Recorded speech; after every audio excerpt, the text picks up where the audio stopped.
one of the key exercises I was doing was they were a combination of gazing exercise in which you're staring at objects for hours, like literally stare at a tree for like 6 hours.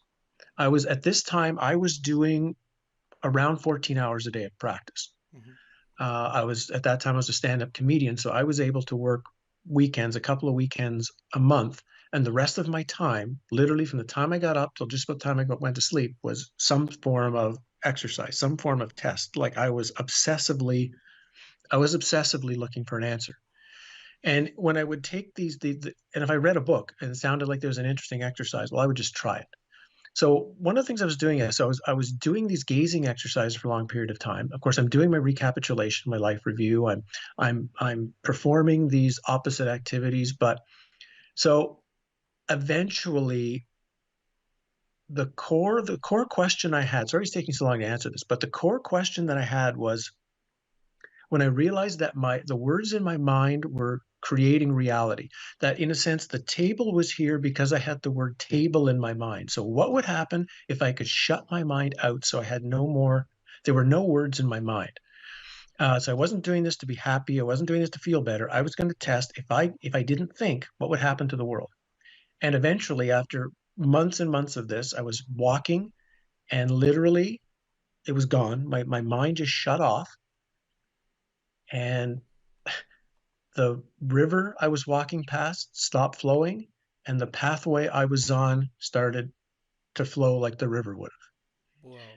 That was like literally, I was like, and I realized I didn't have to walk at that point because I was now standing on like a river of like the pathway was now river. I didn't have to walk anymore. It would just I could just move that way. Another one would be on another walk, there would be people in front of me, and then all of a sudden the people would just disappear.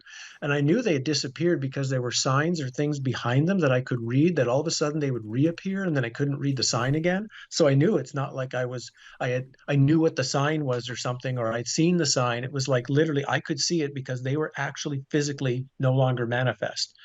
And things would happen like that. I would just one time I was with a girlfriend at her house, and her sister drove up, which she parks in front of the house, and I said, "Oh, your sister's here." What do you mean? Well, your sister's here. She's coming to visit. And there was a knock on the door, so my girlfriend let her in. They came over and said, "How did you know my girlfriend was here? Or how did you know my sister was here?" I said, "Well, I saw her. She drove up. She parked right there. Her car's right there." She's like, "Howdy, that's a wall." And it was only when she told me that I realized that the supposed wall of the house was non-existent for me. I was just seeing directly outside as if there was no wall there. And after she said it, the wall began to fill in and sort of the wall reappeared.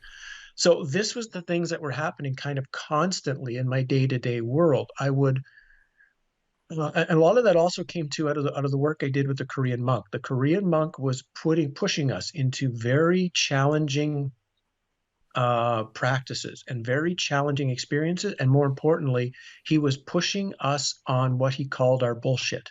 So you couldn't hide. We knew him as Mr. Park. You couldn't hide from Mr. Park. You couldn't lie to him because he would know what you were really was really going on. So we learned not to lie to him. But from that experience as well, opened up a lot of like I remember one time he just came up to me one time. He didn't speak a lot of English too often, but he came up to me and he just said one time, "When you were 6 years old and you were sitting in grade one, why did you say this and this to the person sitting next to you?" And then he just left. And I'm like, what the hell is he talking about? And I thought about it for a while and I realized it, and like grade one, grade two, and then it's like I did say that. Holy crap. That's exactly what I said. And I had to start thinking through why did I say that? Who was the guy I said that to? And it's like, how the hell did he know that? Like, how did he know that?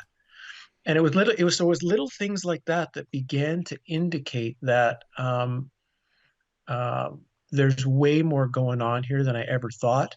And so reality from that point was breaking down in that I could never think of it as it was not solid. It was but I didn't know what it was. I couldn't say I had any answers as to what this place is.